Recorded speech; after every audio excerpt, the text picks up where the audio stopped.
This is a sensitive issue because the men and women on the borders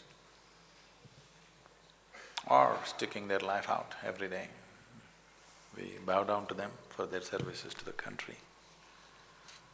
All of us are well and doing what we have to do only because you are doing what you have to do, otherwise we wouldn't be able to do what we're doing.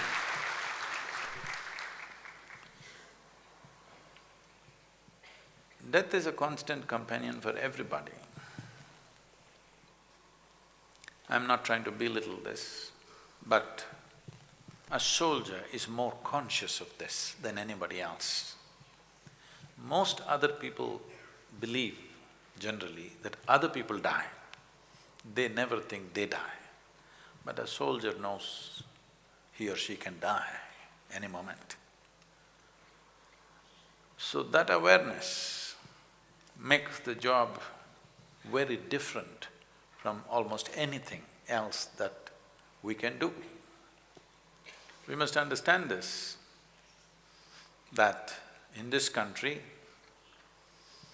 one of the greatest teachings that have happened in this country, I'm not an expert on this, but one of the greatest teachings but is hugely recognized in India and across the planet by many, many learned people is the Gita. You must understand, Krishna chose to give the teaching in the battlefield. He could have done it. 12, 13 years they were in the jungle, peaceful jungles. He could have given the teaching there, they could have set up an ashram and given a teaching, but he chose battlefield because a human being never realizes the nature of who or she is unless mortality is hanging in their face. The reason why I'm constantly talking about death, I refer to people's death, but then it becomes very oppressive if I keep on talking about their death, so I keep talking about my death.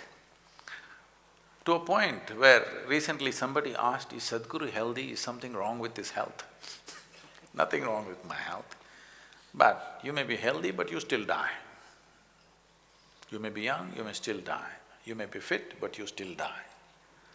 Only when you're conscious of your mortality, exploring the nature of my existence becomes a natural aspiration.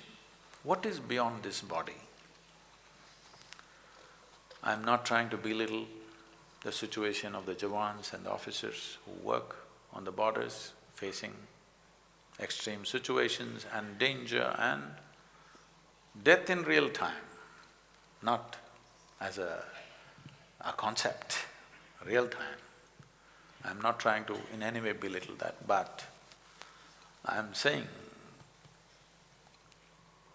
this is also a tremendous place where one to turn inward, because it is natural for a human being, when you are conscious of death, you want to know what is beyond this body. And that longing is called spiritual process. It doesn't matter what is your gender, caste, creed, religion, everybody must have one little spot within themselves which is beyond their body, which is beyond their mind. If this comes into their experience, when the time comes, either in natural ways or in unnatural ways, when time comes to shed this body, you will do this very gracefully. For every human being, I'm not just saying for a soldier, for every human being it will come. You don't know when it will come. But if you had an experience beyond this body, beyond this mind, your ability to handle this aspect of life would be incredibly better than the way it is right now.